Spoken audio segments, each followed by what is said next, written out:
389. O lema que hoje mais requeiro para a definição do meu espírito é o de criador de indiferenças. Mais do que outra, queria que a minha ação pela vida fosse de educar os outros a sentir cada vez mais para si próprios, e cada vez menos segundo a lei dinâmica da coletividade. Educar naquela antisepsia espiritual pela qual não podia haver contágio de vulgaridade, parece-me o mais constelado destino do pedagogo íntimo que eu queria ser. Que quantos me lessem aprendessem, pouco embora, como o assunto manda, a não ter sensação nenhuma perante os olhares alheios e as opiniões dos outros, esse destino engrinaldaria suficientemente a estagnação da minha vida. A impossibilidade de agir foi sempre em mim uma moléstia com etiologia metafísica. Fazer um gesto foi sempre, para o meu sentimento das coisas, uma perturbação, um desdobramento, no universo exterior. Mexer-me deu-me sempre a impressão que não deixaria intactas as estrelas nem o céu sem mudanças. Por isso a importância metafísica do mais pequeno gesto cedo tomou um relevo atônito dentro de mim. Adquiri perante agir um escrúpulo de honestidade transcendental, que me inibe, desde que o fixei na minha consciência, de ter relações muito acentuadas com o mundo palpável. 390. Saber ser supersticioso ainda é uma das artes que, realizadas a auge, marcam o homem superior. 391.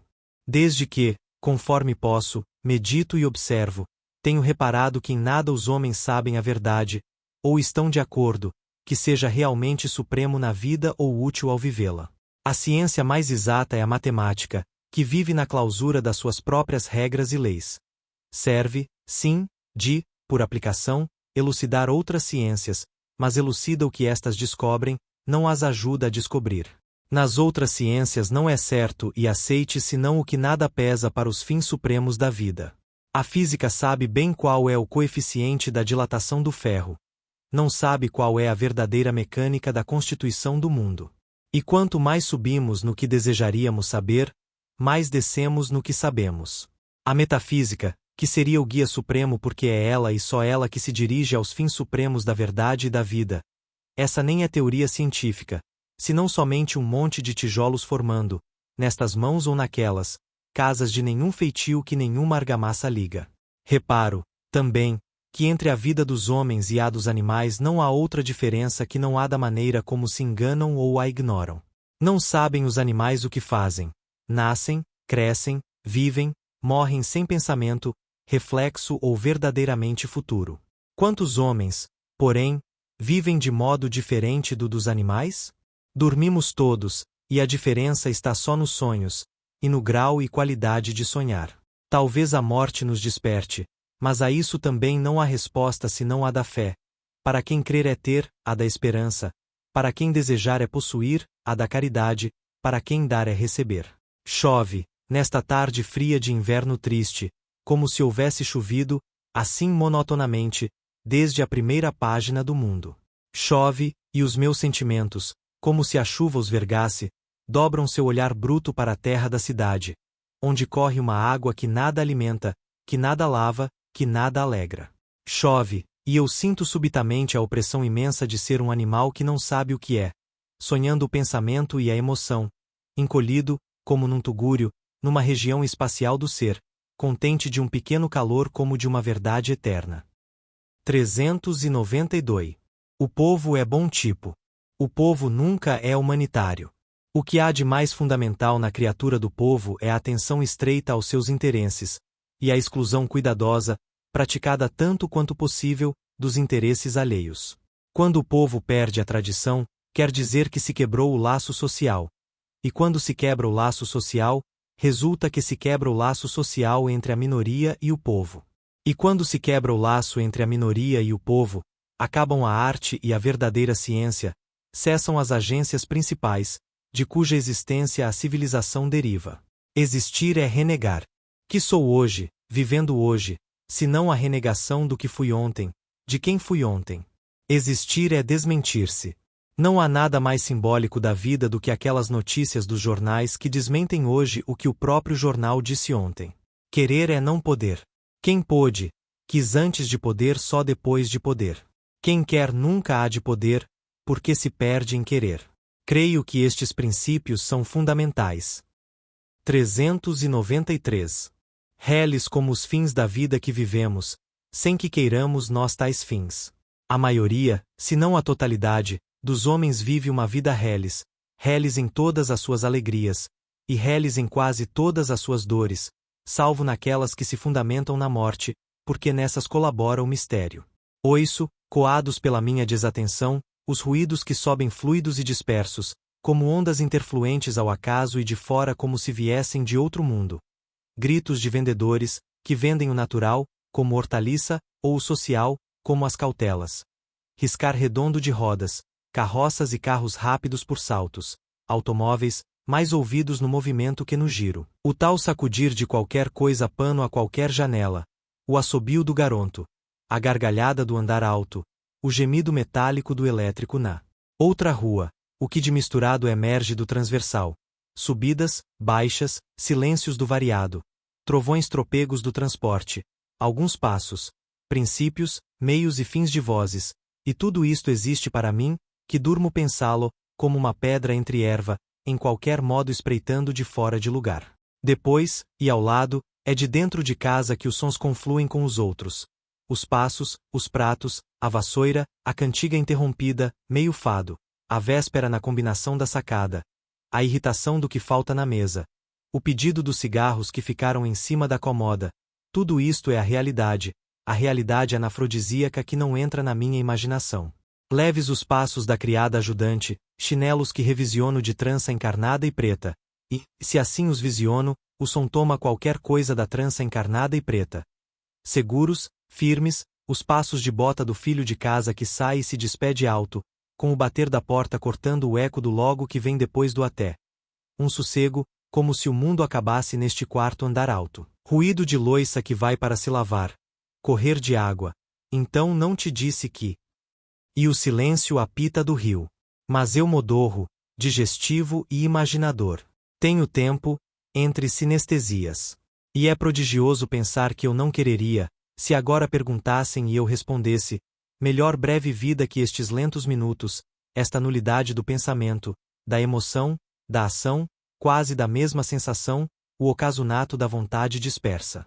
E então reflito, quase sem pensamento, que a maioria, se não a totalidade, dos homens assim vive, mais alto ou mais baixo, parados ou a andar, mas com a mesma modorra para os fins últimos, o mesmo abandono dos propósitos formados, a mesma sensação da vida. Sempre que vejo um gato ao sol lembra-me a humanidade. Sempre que vejo dormir lembro-me que tudo é sono. Sempre que alguém me diz que sonhou, penso se pensa que nunca fez senão sonhar. O ruído da rua cresce, como se uma porta se abrisse, e tocam a campainha. O que foi era nada, porque a porta se fechou logo. Os passos cessam no fim do corredor. Os pratos lavados erguem a voz de água e louça. 394. E assim como sonho, raciocino se quiser, porque isso é apenas uma outra espécie de sonho. Príncipe de melhores horas, outrora eu fui tua princesa, e amamo-nos com um amor de outra espécie, cuja memória me dói. 395. De suave e aérea a hora era uma ara onde orar. Por certo que no horóscopo do nosso encontro benéficos conjuntos culminavam. Tão sedosa e tão subtil, a matéria incerta de sonho visto que se intrometia na nossa consciência de sentir. Cessara por completo, como um verão qualquer, a nossa noção ácida de que não vale a pena viver. Renascia aquela primavera que, embora por erro, podíamos pensar que houvéssemos tido. No desprestígio das nossas semelhanças os tanques lamentavam-se da mesma maneira, entre árvores, e as rosas nos canteiros descobertos, e a melodia indefinida de viver, tudo irresponsavelmente. Não vale a pena pressentir nem conhecer. Todo o futuro é uma névoa que nos cerca e amanhã sabe a hoje quando se entrevê. Os meus destinos os palhaços que a caravana abandonou, e isto sem melhor luar que o luar nas estradas, nem outros estremecimentos nas folhas que a brisa, e a incerteza da hora e o nosso julgar ali estremecimentos. Púrpuras distantes, sombras fugidias, o sonho sempre incompleto e não crendo que a morte o complete, raios de sol mortiço, a lâmpada da casa na encosta, a noite angustiosa, o perfume a morte entre livros só, com a vida lá fora, árvores cheirando a verdes na imensa noite mais estrelada do outro lado do monte. Assim as tuas agruras tiveram o seu consórcio benigno. As tuas poucas palavras sagraram de régio embarque, não voltaram nunca naus nenhumas, nem as verdadeiras, e o fumo de viver despiu os contornos de tudo, deixando só as sombras, e os engastes, mágoas das águas nos lagos aziagos entre buchos por portões, a vista de longe, vatial, a angústia, e nunca mais. Milênios, só os de vires, mas a estrada não tem curva, e por isso nunca poderás chegar. Taça só para as cicutas inevitáveis, não as tuas, mas a vida de todos, e mesmo os lampiões, os recessos, as asas vagas, ouvida só, e com o pensamento, na noite inquieta, sufocada, que minuto a minuto se ergue de si e avança pela sua angústia fora. Amarelo, verde-negro, azul amor, tudo morto, minha ama, tudo morto, e todos os navios aquele navio sem partir. Reza por mim, e Deus talvez exista por ser por mim que rezas. Baixinho, a fonte longe, a vida incerta, o fumo acabando no casal onde anoitece, a memória turva, o rio afastado. Dá-me que eu durma, dá-me que eu me esqueça, Senhora dos desígnios incertos, Mãe das carícias e das bênçãos inconciliáveis com existirem. 396. Depois que as últimas chuvas deixaram o céu e ficaram na terra, céu limpo, terra úmida e espelhenta, a clareza maior da vida que com o azul voltou ao alto, e na frescura de ter havido água se alegrou embaixo, deixou um céu próprio nas almas, uma frescura sua nos corações. Somos, por pouco que o queiramos, servos da hora e das suas cores e formas, súbditos do céu e da terra. Aquele de nós que mais se embrenha em si mesmo, desprezando o que o cerca, esse mesmo se não embrenha pelos mesmos caminhos quando chove do que quando o céu está bom. Obscuras transmutações, sentidas talvez só no íntimo dos sentimentos abstratos, se operam porque chove ou deixou de chover, se sentem sem que se sintam porque sem sentir o tempo se sentiu. Cada um de nós é vários, é muitos, é uma prolixidade de si mesmos. Por isso aquele que despreza o ambiente não é o mesmo que dele se alegra ou padece. Na vasta colônia do nosso ser há gente de muitas espécies, pensando e sentindo diferentemente. Neste mesmo momento, em que escrevo, num intervalo legítimo do trabalho hoje escasso, estas poucas palavras de impressão, sou o que as escreve atentamente, sou o que está contente de não ter nesta hora de trabalhar, sou o que está vendo o céu lá fora, invisível de aqui, sou o que está pensando isto tudo, sou o que sente o corpo contente e as mãos ainda vagamente frias. E todo este mundo meu de gente entre si alheia projeta, como uma multidão diversa mas compacta, uma sombra única, este corpo quieto e escrevente com que reclino, de pé, contra a secretária alta do Borges onde vim buscar o meu mataborrão, que lhe emprestara. 397. Por entre a casaria, em intercalações de luz e sombra, ou antes, de luz e de menos luz, a manhã desata-se sobre a cidade. Parece que não vem do sol mas da cidade, e que é dos muros e dos telhados que a luz do alto se desprende, não deles fisicamente, mas deles por estarem ali. Sinto, ao senti-la, uma grande esperança. Mas reconheço que a esperança é literária. Manhã, primavera, esperança, estão ligadas em música pela mesma intenção melódica. Estão ligadas na alma pela mesma memória de uma igual intenção. Não, se a mim mesmo observo, como observo a cidade, reconheço que o que tenho que esperar é que este dia acabe, como todos os dias. A razão também vê a aurora. A esperança que pus nela, se a houve, não foi minha. Foi a dos homens que vivem a hora que passa, e a quem encarnei, sem querer, o entendimento exterior neste momento. Esperar? Que tenho eu que espere? O dia não me promete mais que o dia, e eu sei que ele tem decurso e fim. A luz anima-me mas não me melhora, que sairei de aqui como para aqui vim. Mais velho em horas, mais alegre uma sensação, mais triste um pensamento. No que nasce tanto podemos sentir o que nasce como pensar o que há de morrer. Agora, a luz ampla e alta, a paisagem da cidade é como de um campo de casas. É natural, é extensa, é combinada. Mas, ainda no ver disto tudo, poderei eu esquecer que existo? A minha consciência da cidade é, por dentro, a minha consciência de mim. Lembro-me de repente de quando era criança, e via, como hoje não posso ver, a manhã raiar sobre a cidade. Ela então não raiava para mim, mas para a vida, porque então eu, não sendo consciente, era a vida. Vi amanhã e tinha alegria. Hoje vejo amanhã, e tenho alegria, e fico triste. A criança ficou mas emudeceu. Vejo como via, mas por detrás dos olhos vejo-me vendo. E só com isto se me obscurece o sol e o verde das árvores é velho e as flores murcham antes de aparecidas. Sim, outrora eu era de aqui. Hoje, a cada paisagem, nova para mim que seja, regresso estrangeiro, hóspede e peregrino da sua apresentação, forasteiro do que vejo e ouço, velho de mim. Já vi tudo, ainda o que nunca vi, nem o que nunca verei. No meu sangue corre até a menor das paisagens futuras, e a angústia do que terei que ver de novo é uma monotonia antecipada para mim. E debruçado ao parapeito, gozando do dia, sobre o volume vário da cidade inteira, só um pensamento me enche a alma. A vontade íntima de morrer, de acabar, de não ver mais luz sobre cidade alguma, de não pensar, de não sentir, de deixar atrás, como um papel de embrulho, o curso do sol e dos dias, de despir, como um traje pesado, à beira do grande leito, o esforço involuntário de ser. 398. Tenho por intuição que para as criaturas como eu nenhuma circunstância material pode ser propícia, nenhum caso da vida ter uma solução favorável. Se já por outras razões me afasto da vida, esta contribui também para que eu me afaste. Aquelas somas de factos que, para os homens vulgares, inevitabilizariam o êxito, têm, quando me dizem respeito, um outro resultado qualquer, inesperado e adverso. Nasce-me, às vezes, desta constatação, uma impressão dolorosa de inimizade divina. Parece-me que só por um ajeitar consciente dos factos, de modo a que me sejam maléficos, a série de desastres, que define a minha vida, me poderia ter acontecido. Resulta de tudo isto para o meu esforço que eu não intento nunca demasiadamente. A sorte, se quiser, que venha ter comigo. Sei de sobra que o meu maior esforço não logra o conseguimento que noutros teria. Por isso me abandono à sorte, sem esperar muito dela. Para quê? O meu estoicismo é uma necessidade orgânica.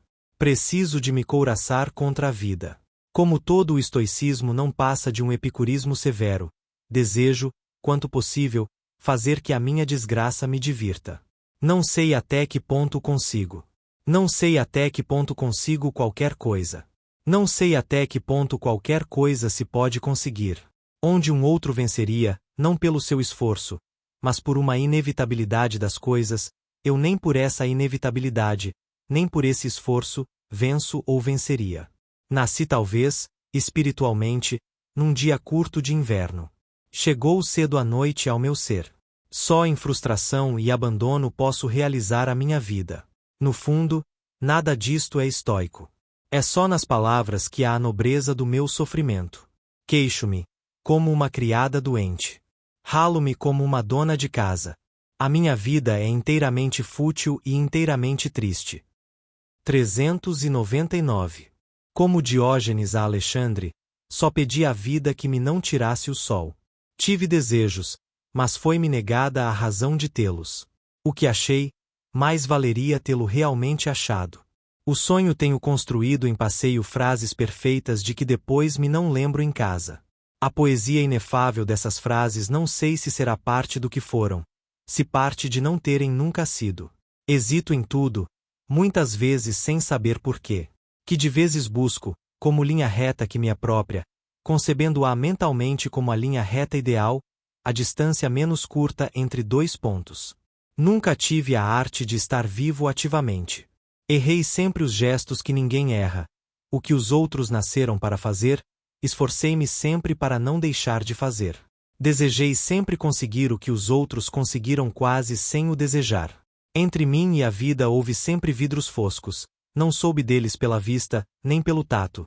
Nem a vivi essa vida ou esse plano, fui o devaneio do que quis ser, o meu sonho começou na minha vontade, o meu propósito foi sempre a primeira ficção do que nunca fui. Nunca soube se era demais a minha sensibilidade para a minha inteligência, ou a minha inteligência para a minha sensibilidade. Tardei sempre, não sei a qual, talvez a ambas, a uma ou outra, ou foi a terceira que tardou. Dos sonhadores de ideais? Socialistas, altruístas, humanitários de toda espécie. Tenho a náusea física, do estômago. São os idealistas sem ideal. São os pensadores sem pensamento. Querem a superfície da vida por uma fatalidade de lixo, que boia a tona de água e se julga belo, porque as conchas dispersas boiam a tona de água também. 400. Com um charuto caro e os olhos fechados é ser rico. Como quem visita um lugar onde passou a juventude consigo, com um cigarro barato, regressar inteiro ao lugar da minha vida em que era meu uso fumá-los. E através do sabor leve do fumo todo o passado revive-me. Outras vezes será um certo doce. Um simples bombom de chocolate escangalha-me às vezes os nervos com o excesso de recordações que os estremece. A infância, e entre os meus dentes que se cravam na massa escura e macia, trinco e gosto as minhas humildes felicidades de companheiro alegre de soldados de chumbo, de cavaleiro congruente com a cana casual meu cavalo. Sobem-me as lágrimas aos olhos e junto com o sabor do chocolate mistura-se ao meu sabor a minha felicidade passada, a minha infância ida, e pertenço voluptuosamente à suavidade da minha dor. Nem por simples é menos solene este meu ritual do paladar. Mas é o fumo do cigarro o que mais espiritualmente me reconstrói momentos passados. Ele apenas roça a minha consciência de ter paladar. Por isso mais em grupo e transferência me evoca as horas que morri, mais longínquas as faz presentes, mais nevoentas quando me envolvem, mais etéreas quando as corporizo. Um cigarro ao mentol, um charuto barato toldam de suavidade alguns meus momentos. Com que subtil plausibilidade de sabor-aroma reergo cenários mortos e empresto outra vez as cores de um passado, tão século XVIII sempre pelo afastamento malicioso e cansado, tão medievais sempre pelo irremediavelmente perdido. 401. Criei para mim, Fausto de um opróbrio, uma pompa de dor e de apagamento. Não fiz da minha dor um poema, fiz dela, porém, um cortejo. E da janela para mim contemplo, espantado, os ocasos roxos, os crepúsculos vagos de dores sem razão, onde passam, nos cerimoniais do meu descaminho, os perigos, os fardos, os falhanços da minha incompetência nativa para existir. A criança, que nada matou em mim, assiste ainda, de febre e fitas, ao circo que me dou. Ri dos palhaços, sem haver cá fora do circo. Põe nos habilidosos e nos acrobatas olhos de quem vê ali toda a vida. E assim, sem alegria, mas contente, entre as quatro paredes do meu quarto dorme, por inocência, com o seu pobre papel feio e gasto, toda a angústia insuspeita de uma alma humana que transborda, todo o desespero sem remédio de um coração a quem Deus abandonou. Caminho, não pelas ruas, mas através da minha dor. As casas alinhadas são os incompreendedores que me cercam na alma. Os meus passos soam no passeio como um dobre ridículo afinados, um ruído de espanto na noite, final como um recibo ou uma jaula. Separo-me de mim e vejo que sou um fundo de um poço. Morreu quem eu nunca fui. Esqueceu a Deus quem eu havia de ser. Só o interlúdio vazio. Se eu fosse músico escreveria a minha marcha fúnebre, e com que razão a escreveria? 402. Poder reencarnar numa pedra, num grão de pó, chora-me na alma este desejo. Cada vez acho menos sabor a tudo, mesmo a não achar sabor a nada. 403. Caleidoscópio não me encontro um sentido. A vida pesa. Toda a emoção é demais para mim. O meu coração é um privilégio de Deus. A que cortejos pertenci, que um cansaço de não sei que pompas embala a minha saudade. E que palhos. Que sequências de estrelas. Que lírios. Que flâmulas. Que vitrais. Por que mistério à sombra de árvores passaram as melhores fantasias, que neste mundo tanto se recordam das águas, dos ciprestes e dos buchos e não encontram palhos para os seus préstitos senão entre consequências de se abster. Não fales. Acontece demasiado. Tenho pena de te estar vendo. Quando serás tu apenas uma saudade minha? Até lá quantas tu não serás? E eu ter de julgar que te posso ver é uma ponte velha onde ninguém passa. A vida é isto. Os outros abandonaram os remos. Não há já disciplina nas coortes. Foram-se os cavaleiros com a manhã e o som das lanças. Os teus castelos ficaram esperando estar desertos. Nenhum vento abandonou os renques das árvores ao cimo. Pórticos inúteis, baixelas guardadas, prenúncios de profecias, Isso pertence aos crepúsculos prosternados nos templos e não agora, ao encontrarmos-nos, porque não há razões para tilhas dando sombra senão teus dedos e o seu gesto tardio. Razão de sobra para territórios remotos. Tratados feitos por vitrais de reis. Lírios de quadros religiosos. Por quem espera o séquito? Por onde se ergueu a águia perdida? 404. Enrolar o mundo à roda dos nossos dedos, como um fio ou uma fita com que brinque uma mulher que sonha à janela. Resume-se tudo enfim em procurar sentir o tédio de modo que ele não doa. Seria interessante poder ser dois reis ao mesmo tempo. Ser não a uma alma de eles dois, mas as duas almas. 405. A vida, para a maioria dos homens, é uma maçada passada sem se dar por isso, uma coisa triste composta de intervalos alegres, qualquer coisa como os momentos de anedotas que contam os veladores de mortos, para passar o sossego da noite e a obrigação de velar. Achei sempre fútil considerar a vida como um vale de lágrimas. É um vale de lágrimas, sim, mas onde raras vezes se chora. Disse Heine que, depois das grandes tragédias, acabamos sempre por nos assoar. Como judeu, e portanto universal, viu com clareza a natureza universal da humanidade. A vida seria insuportável se tomássemos consciência dela. Felizmente o não fazemos. Vivemos com a mesma inconsciência que os animais, do mesmo modo fútil e inútil, e se antecipamos a morte, que é de supor, sem que seja certo, que eles não antecipam, antecipamo-la através de tantos esquecimentos, de tantas distrações e desvios, que mal podemos dizer que pensamos nela. Assim se vive, e é pouco para nos julgarmos superiores aos animais. A nossa diferença deles consiste no pormenor puramente externo de falarmos e escrevermos, de termos inteligência abstrata para nos distrairmos de a ter concreta, e de imaginar coisas impossíveis. Tudo isso, porém, são acidentes do nosso organismo fundamental. O falar e escrever nada fazem de novo no nosso instinto primordial de viver sem saber como. A nossa inteligência abstrata não serve senão para fazer sistemas, ou ideias meio-sistemas, do que nos animais é estar ao sol. A nossa imaginação do impossível não é por ventura própria, pois já vi gatos olhar para a lua, e não sei se não a quereriam. Todo o mundo, toda a vida, é um vasto sistema de inconsciências operando através de consciências individuais. Assim como com dois gases, passando por eles uma corrente elétrica, se faz um líquido, assim com duas consciências, a do nosso ser concreto e a do nosso ser abstrato. Se faz, passando por elas a vida e o mundo, uma inconsciência superior. Feliz, pois, o que não pensa, porque realiza por instinto e destino orgânico o que todos nós temos que realizar por desvio e destino inorgânico ou social. Feliz o que mais se assemelha aos brutos, porque é sem esforço o que todos nós somos com trabalho imposto. Porque sabe o caminho de casa, que nós outros não encontramos senão por atalhos de ficção e regresso. Porque, enraizado como uma árvore, é parte da paisagem e portanto da beleza, e não, como nós, mitos da passagem, figurantes de trajo vivo da inutilidade e do esquecimento. 406. Não creio alto na felicidade dos animais, senão quando me apetece falar nela para a moldura de um sentimento que a sua suposição saliente. Para se ser feliz é preciso saber-se que se é feliz.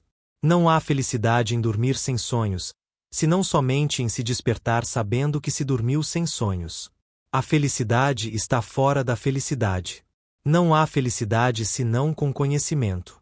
Mas o conhecimento da felicidade é infeliz, porque conhecer-se feliz é conhecer-se passando pela felicidade, e tendo, logo já, que deixá-la atrás.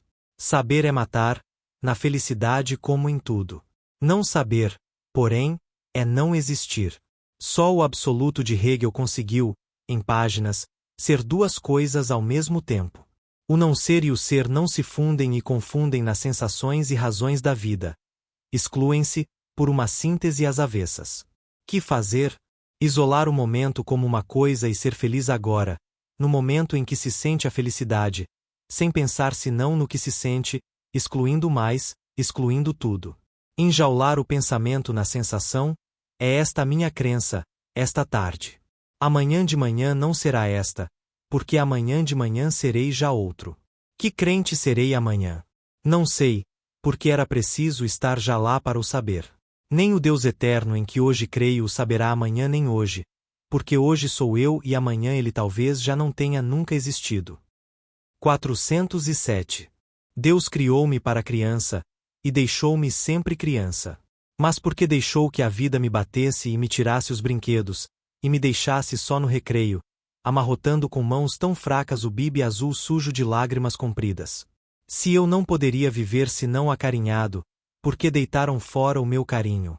Ah, cada vez que vejo nas ruas uma criança a chorar, uma criança exilada dos outros, dói-me mais que a tristeza da criança o horror desprevenido do meu coração exausto. Dou-me com toda a estatura da vida sentida, e são minhas as mãos que torcem o canto do bibe, são minhas as bocas tortas das lágrimas verdadeiras, é minha fraqueza, é minha solidão, e os risos da vida adulta que passa usam-me como luzes de fósforos riscados no estofo sensível do meu coração. 408. Cantava, numa voz muito suave, uma canção de país longínquo. A música tornava familiares as palavras incógnitas. Parecia o fado para a alma, mas não tinha com ele semelhança alguma. A canção dizia, pelas palavras veladas e a melodia humana, coisas que estão na alma de todos e que ninguém conhece. Ele cantava numa espécie de sonolência, ignorando com o olhar os ouvintes, num pequeno êxtase de rua. O povo reunido ouvia-o sem grande motejo visível. A canção era de toda a gente, e as palavras falavam às vezes conosco, segredo oriental de qualquer raça perdida. O ruído da cidade não se ouvia se o ouvíamos, e passavam as carroças tão perto que uma me roçou pelo solto do casaco. Mas senti-a e não a ouvi. Havia uma absorção no canto do desconhecido que fazia bem ao que em nós sonha ou não consegue. Era um caso de rua, e todos reparamos que o polícia virara a esquina lentamente. Aproximou-se com a mesma lentidão. Ficou parado um tempo por trás do rapaz dos guarda-chuvas, como quem vê qualquer coisa. Nesta altura o cantor parou. Ninguém disse nada. Então o polícia interveio. 409. Não sei por que, noto subitamente, estou sozinho no escritório. Já, indefinidamente, o pressentira. Havia em qualquer aspecto da minha consciência de mim uma amplitude de alívio, um respirar mais fundo de pulmões diversos. É esta uma das mais curiosas sensações que nos pode ser dada pelo acaso dos encontros e das faltas. A de estarmos sós numa casa ordinariamente cheia, ruidosa ou alheia. Temos, de repente, uma sensação de posse absoluta, de domínio fácil e largo, de amplitude, como disse, de alívio e sossego. Que bom estar só largamente. Poder falar alto conosco, passear sem estorvo de vistas, repousar para trás num devaneio sem chamamento. Toda a casa se torna um campo, toda a sala tem a extensão de uma quinta. Os ruídos são todos alheios, como se pertencessem a um universo próximo mas independente. Somos, finalmente, reis. A isso todos aspiramos, enfim, e os mais plebeus de nós, quem sabe, com maior vigor que os de mais ouro falso. Por um momento somos pensionistas do universo, e vivemos, regulares do soldo dado, sem necessidades nem preocupações. Ah, mas reconheço, naquele passo na escada, subindo até mim não sei quem, o alguém que vai interromper a minha solidão espairecida. Vai ser invadido pelos bárbaros o meu império implícito. Não é que o passo me diga quem é que vem, nem que me lembre o passo deste ou daquele que eu conheça. Há um mais surdo instinto na alma que me faz saber que é para aqui que vem o que sobe, por enquanto só passos, na escada que subitamente vejo, porque penso nele que a sobe. Sim, é um dos empregados. Para a porta houvese, entra. Vejo-o todo. E diz-me, ao entrar, sozinho, Sr. Soares. E eu respondo, sim, já há tempo. E ele então diz, descascando-se do casaco com o olhar no outro, o velho, no cabide. Grande maçada a gente estar aqui só, Sr. Soares, e para além do mais. Grande maçada, não há dúvida, respondo eu. Até dá vontade de dormir, diz ele, já de casaco roto, e encaminhando-se para a secretária. E dá, confirmo, sorridente. Depois, estendendo a mão para a caneta esquecida, reentro, gráfico na saúde anônima da vida normal. 410. Sempre que podem, Sentam-se em frente do espelho. Falam conosco e namoram-se de olhos a si mesmos. Por vezes, como nos namoros, distraem-se da conversa. Fui-lhe sempre simpático, porque a minha aversão adulta pelo meu aspecto me compeliu sempre a escolher o espelho como coisa para onde virasse as costas. Assim, e eles de instinto o reconheciam tratando-me sempre bem, eu era o rapaz escutador que lhes deixava sempre livres à vaidade e à tribuna. Em conjunto não eram maus rapazes, particularmente eram melhores e piores. Tinham generosidades e ternuras insuspeitáveis a um tirador de médias, baixezas e sordidezes difíceis de adivinhar por qualquer ente humano normal. Miséria, inveja e ilusão. Assim os resumo, e nisso resumiria aquela parte desse ambiente que se infiltra na obra dos homens de valor que alguma vez fizeram dessa estância de ressaca um pousio de enganados. É, na obra de Fialho, a inveja flagrante, a grosseria reles, a deselegância nauseante. Uns têm graça, outros têm só graça, outros ainda não existem. A graça dos cafés divide-se em ditos de espírito sobre os ausentes e ditos de insolência aos presentes. A este gênero de espírito chama-se ordinariamente apenas grosseria. Nada há mais indicador da pobreza da mente do que não saber fazer espírito senão com pessoas. Passei, vi, e ao contrário deles, venci. Porque a minha vitória consistiu em ver. Reconheci a identidade de todos os aglomerados inferiores. Vim encontrar aqui, na casa onde tenho um quarto, a mesma alma sórdida que os cafés me revelaram, salvo, graças aos deuses todos, a noção de vencer em Paris. A dona desta casa ousa avenidas novas em alguns dos seus momentos de ilusão, mas do estrangeiro está salva, e o meu coração enternece-se. Conservo dessa passagem pelo túmulo da vontade a memória de um tédio nauseado e de algumas anedotas com espírito. Vão a enterrar, e parece que já no caminho do cemitério se esqueceu no café o passado, pois vai calado agora e a posteridade nunca saberá deles, escondidos dela para sempre sob a mole negra dos pendões ganhados nas suas vitórias de dizer. 411. O orgulho é a certeza emotiva da grandeza própria. A vaidade é a certeza emotiva de que os outros veem em nós, ou nos atribuem, tal grandeza.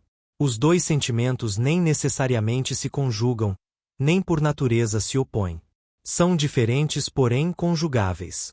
O orgulho, quando existe só, sem acrescentamento de vaidade, manifesta-se, no seu resultado, como timidez.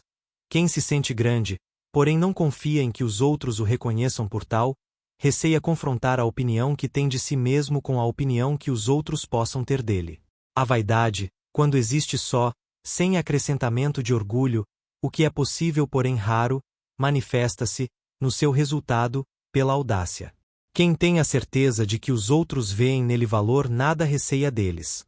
Pode haver coragem física sem vaidade, pode haver coragem moral sem vaidade, não pode haver audácia sem vaidade. E por audácia se entende a confiança na iniciativa. A audácia pode ser desacompanhada de coragem, física ou moral, pois estas disposições da índole são de ordem diferente, e com ela incomensuráveis. 412. Intervalo doloroso. Nem no orgulho tenho consolação. De que orgulhar-me se não sou o criador de mim próprio? E mesmo que haja em mim de que envaidecer-me, quanto para me não envaidecer? Jazo a minha vida. E nem sei fazer com o sonho o gesto de me erguer, tão até a alma estou despido de saber ter um esforço. Os fazedores de sistemas metafísicos, os de explicações psicológicas são ainda piores no sofrimento. Sistematizar, explicar, o que é senão e construir. E tudo isso, arranjar, dispor, organizar, o que é senão esforço realizado, e quão desoladoramente isso é vida. Pessimista, eu não o sou. Ditosos os que conseguem traduzir para universal o seu sofrimento. Eu não sei se o mundo é triste ou mau, nem isso me importa, porque o que os outros sofrem me é aborrecido e indiferente. Logo que não chorem ou gemam, o que me irrita e incomoda, nem um encolher de ombros tenho. Tão fundo me pesa o meu desdém por eles, para o seu sofrimento. Mas nem quem crê que a vida seja meio luz meio sombras. Eu não sou pessimista. Não me queixo do horror da vida. Queixo-me do horror da minha. O único facto importante para mim é o facto de eu existir e de eu sofrer e de não poder sequer sonhar-me de todo para fora de me sentir sofrendo. Sonhadores felizes são os pessimistas. Formam o mundo à sua imagem e assim sempre conseguem estar em casa. A mim o que me dói mais é a diferença entre o ruído e a alegria do mundo e a minha tristeza e o meu silêncio aborrecido. A vida com todas as suas dores e receios e solavancos deve ser boa e alegre, como uma viagem em velha diligência para quem vai acompanhado, e a pode ver. Nem ao menos posso sentir o meu sofrimento como sinal de grandeza. Não sei se o é. Mas eu sofro em coisas tão reles, ferem-me coisas tão banais que não ouso insultar com essa hipótese a hipótese de que eu possa ter gênio. A glória de um poente belo, com a sua beleza entristece-me. Ante ele eu digo sempre, como quem é feliz se deve sentir contente ao ver isto. E este livro é um gemido. Escrito ele já o só não é o livro mais triste que há em Portugal. Ao pé da minha dor todas as outras dores me parecem falsas ou ínimas. São dores de gente feliz ou dores de gente que vive e se queixa. As minhas são de quem se encontra encarcerado da vida, à parte. Entre mim e a vida. De modo que tudo o que angústia vejo. E tudo o que alegra não sinto. E reparei que o mal mais se vê que se sente, a alegria mais se sente do que se vê. Porque não pensando, não vendo, certo contentamento adquire-se, como o dos místicos e dos boêmios e dos canalhas.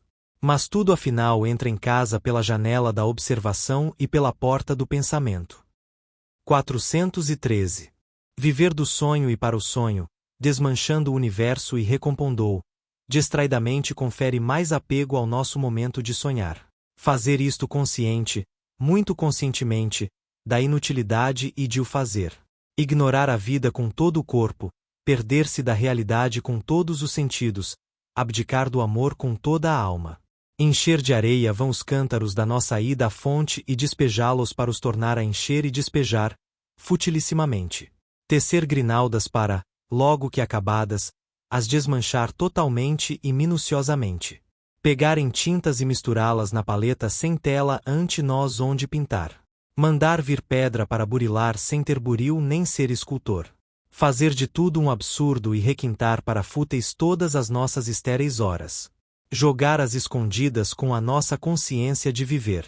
Ouvir as horas dizer-nos que existimos com um sorriso deliciado e incrédulo. Ver o tempo pintar o mundo e achar o quadro não só falso mas vão. Pensar em frases que se contradigam, falando alto em sons que não são sons e cores que não são cores.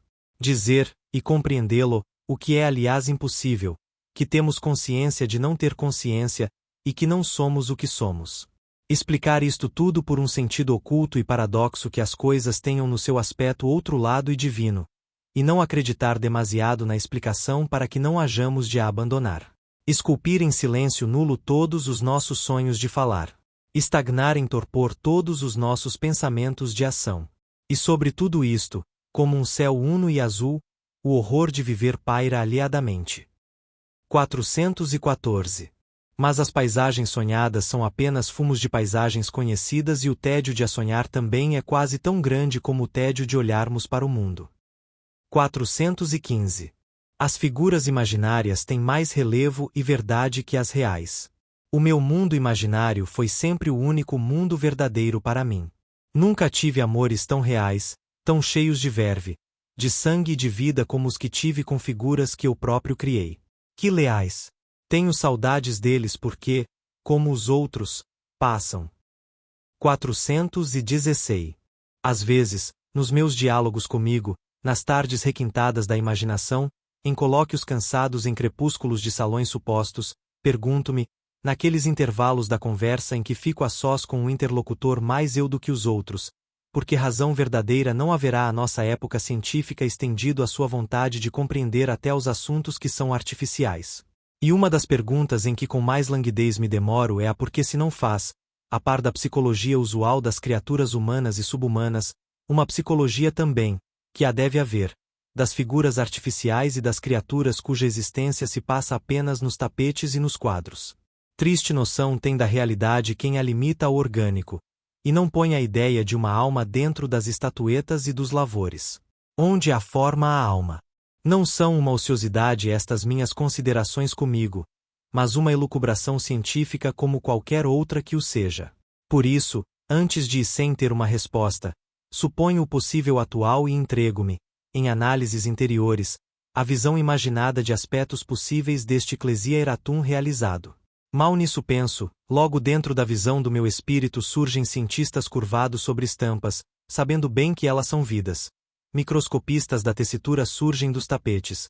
Fisicistas do seu desenho largo e bruxuleante nos contornos. Químicos, sim, da ideia das formas e das cores nos quadros. Geologistas das camadas estráticas dos camafeus.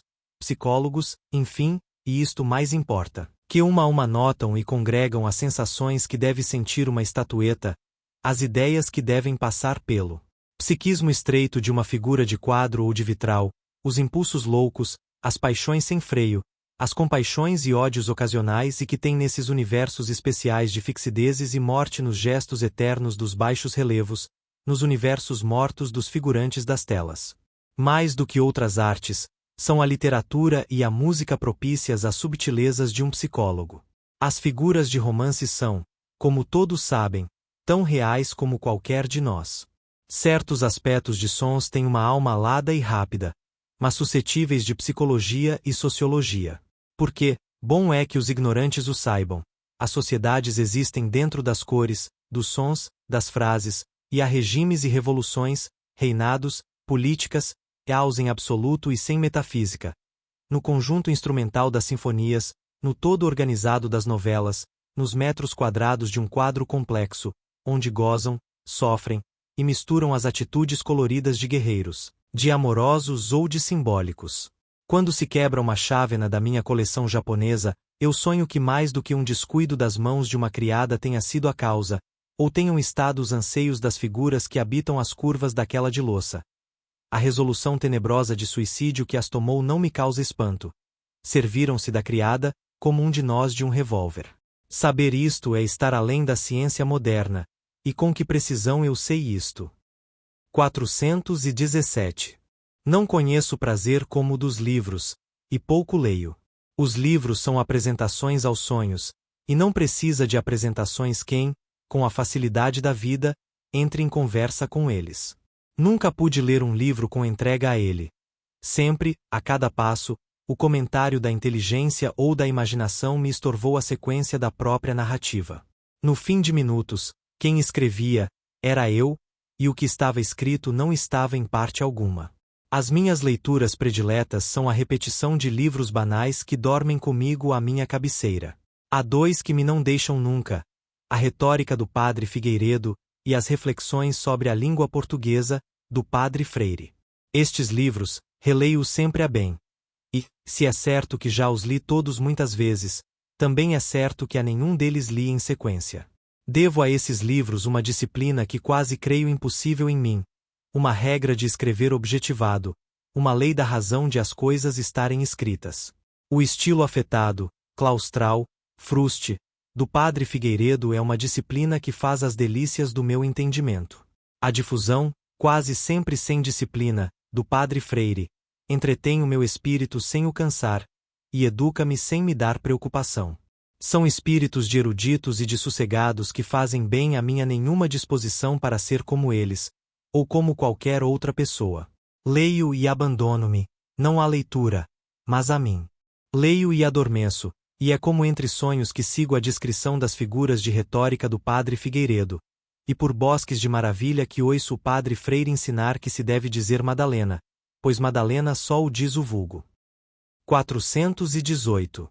Detesto a leitura. Tenho um tédio antecipado das páginas desconhecidas. Sou capaz de ler só o que já conheço. O meu livro de cabeceira é a Retórica do Padre Figueiredo, onde leio todas as noites pela cada vez mais milésima vez a descrição, em estilo de um português conventual e certo, as figuras de retórica, cujos nomes, 1000 vezes udos, não fixei ainda. Mas embala-me a linguagem e se me faltassem as palavras jesuítas escritas com se dormiria irrequieto. Devo contudo ao livro do Padre Figueiredo, com o seu exagero de purismo, o relativo escrúpulo que tenho, todo o que posso ter, de escrever a língua em que me registro com a propriedade que, e leio, um trecho do P. Figueiredo, pomposo, vazio, e frio, e isto consola-me de viver. Ou então, um trecho sobre figuras, que volta no prefácio. Não exagero uma polegada verbal. Sinto tudo isto. Como outros podem ler trechos da Bíblia, leio-os desta retórica. Tenho a vantagem do repouso e da falta de devoção. 419. Coisas de nada, naturais da vida, insignificâncias do usual e do reles, poeira que sublinha com um traço apagado e grotesco a sordidez e a vileza da minha vida humana. O caixa aberto diante dos olhos cuja vida sonha com todos os orientes. A piada inofensiva do chefe do escritório que ofende todo o universo. O avisar o patrão que telefone, que é amiga, por nome e dona. No meio da meditação do período mais insexual de uma tese estética e mental.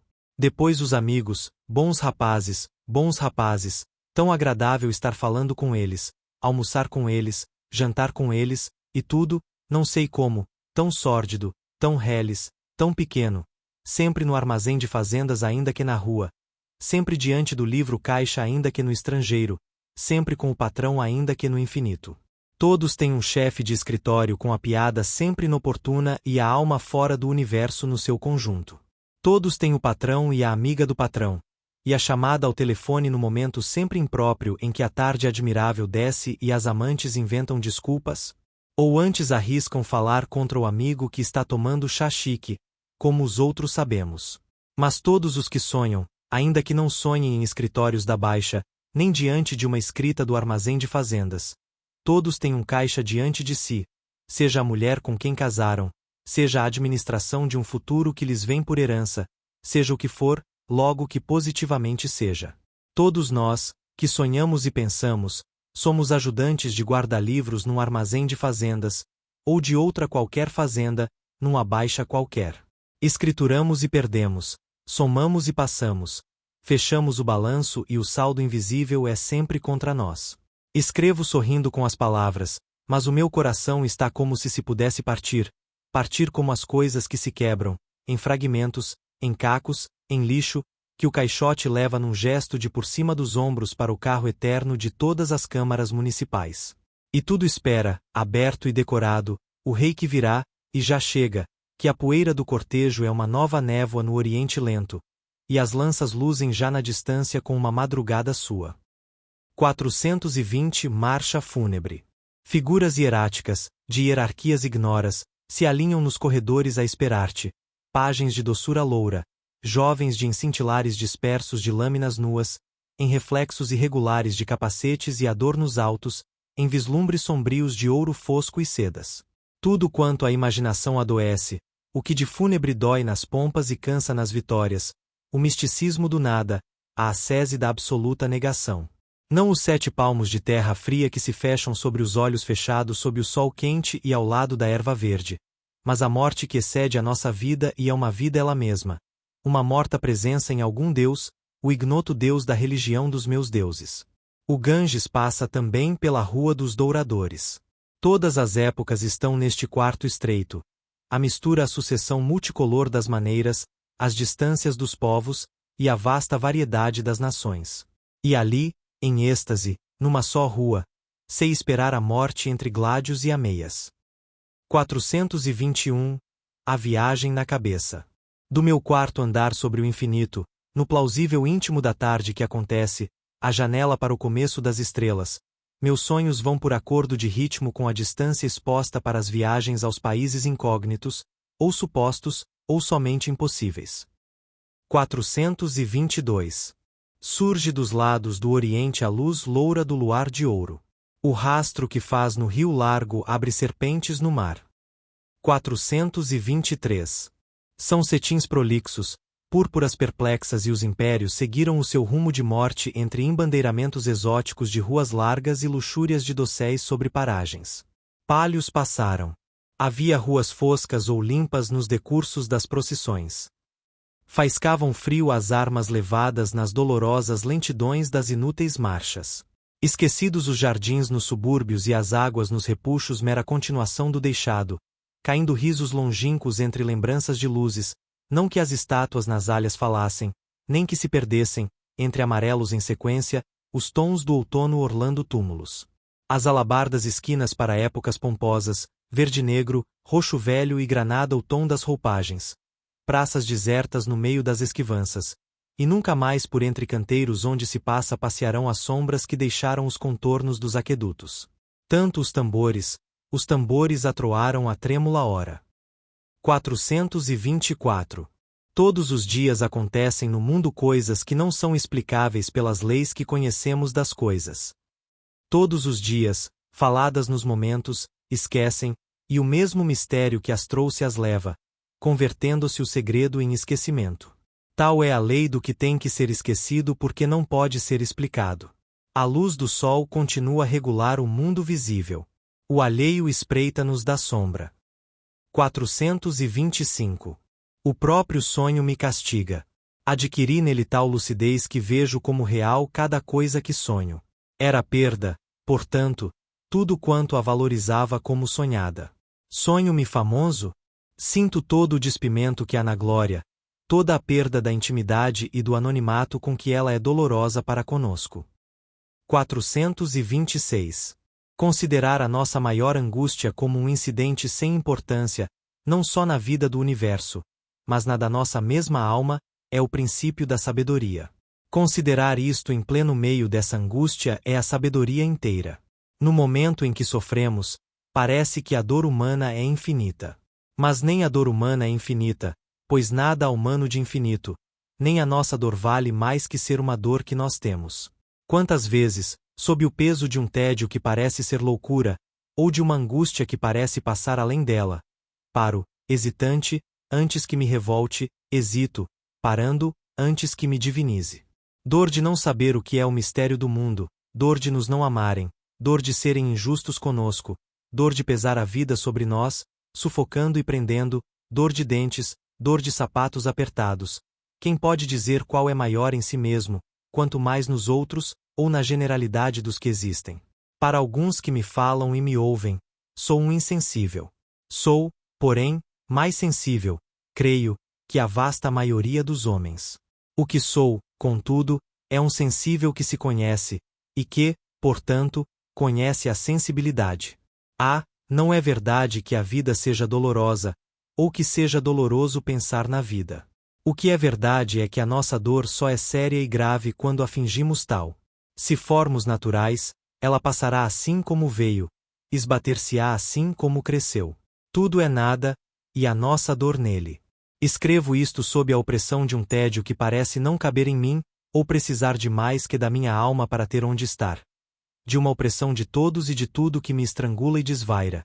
De um sentimento físico da incompreensão alheia que me perturba e esmaga.